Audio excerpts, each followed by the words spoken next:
Venom 3 is one of the most anticipated upcoming comic book movies.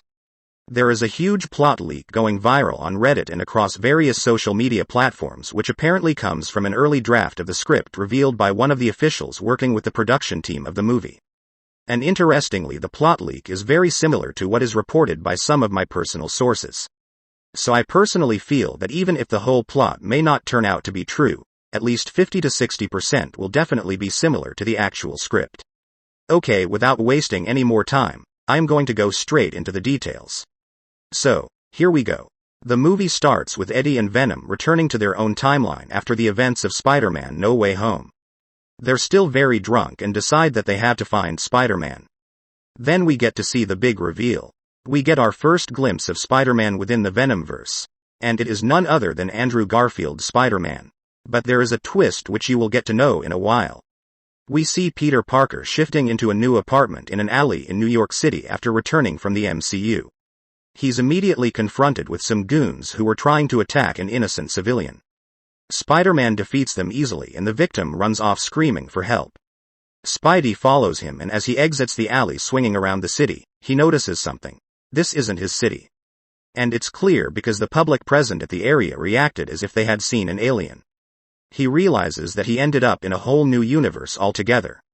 In another part of the city, former Detective Patrick Mulligan from Let There Be Carnage, who is obviously in a bad way following the events in San Francisco and seemingly in a depressed state of mind with his career and health in poor shape, is woken up by his ex-wife, Gina Waters, who tells him he should be up and out getting a new job with the department so he can afford his own place and stop crashing at hers.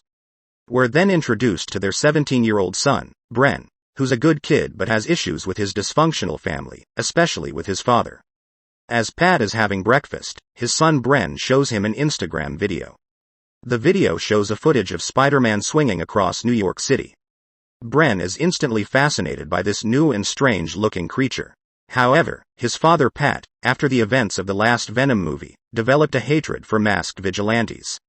He becomes feverish and leaves the apartment, speaking seemingly to himself about finally finding a monster, though not the one he was hoping for. He shuffles off on his hunt for Spider-Man. On the other hand, we see Peter Parker as trying to figure out a way to find a way home in his own universe. He is walking in a dark alley somewhere in Queens when he is attacked by a new, formidable symbiotic threat Toxin. Before going further, I just want to make a small request. This kind of videos require a lot of patience, hard work and dedication to be made. If you want me to continue making such videos on comic book movies and shows in future, I just want a small favor from your side. Please like this video and subscribe to my channel, it really means a lot. Okay, so let us get back to the topic. Toxin, as you may be knowing, is another popular character from Marvel Comics. Toxin in this universe is basically a lethal protector who is meant to get rid of monsters like Spider-Man. Spider-Man narrowly escapes the onslaught but is confronted by another monster, Venom himself. Spidey instinctively takes the offensive against Venom and the two are involved in a short back and forth battle. However, their battle is interrupted by Toxin, who attacks both Spidey and Venom, identifying them both as monsters. Spidey and Venom temporarily decide to team up and fight Toxin.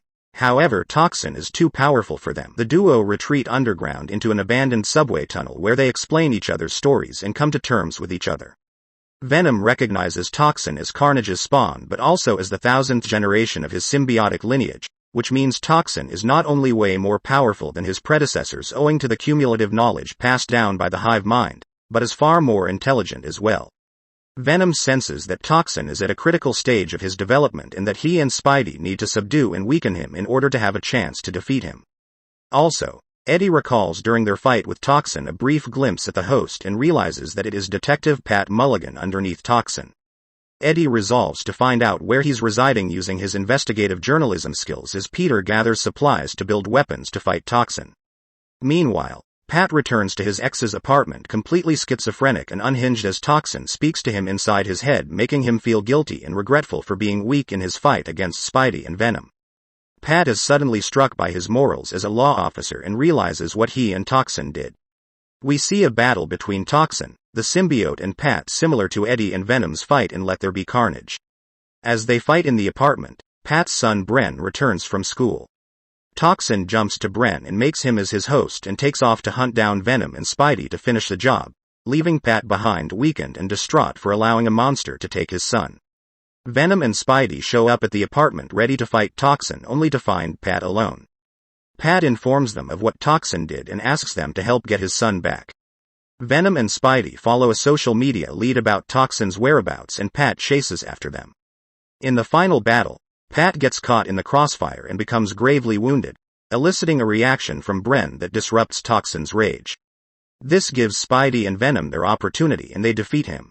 However, they are unable to help save Pat. Toxin's symbiote permanently bonds with Bren at a submolecular level, creating the first human symbiote hybrid. In a touching goodbye, Pat asks for Bren's forgiveness for being a terrible father and to learn and be inspired by true heroes like Spidey had proven to be in his short time in this universe. Bren tells Pat that, despite everything, even his father was a hero to him, too. As the dust clears and a new day dawns, Spidey swears to help Bren in honor of Pat's final request as long as he's stuck in this universe. Likewise, Venom, though disavowing himself as a good role model for Bren and Toxin, vows to help them navigate their new situation to the best of their abilities. In turn, Bren promises to make good on his father's wishes and the new power bequeathed to him and to explore the symbiote's hive mind of knowledge to find a way to return Spidey to his universe. Spidey remarks that this universe isn't so bad and that he feels like it could use a Spider-Man, even if for a short time. In the end credits scene, Spidey and Venom follow Toxin's lead as he hunts down the monster he and Pat had originally came to the city to hunt. They find out that this monster turns out to be Jared Leto's Morbius, the living vampire. So that is it for this video. Please let me know your thoughts in the comments. If you enjoyed watching this video, please like it and subscribe to my channel. Thanks for watching. Have a great day.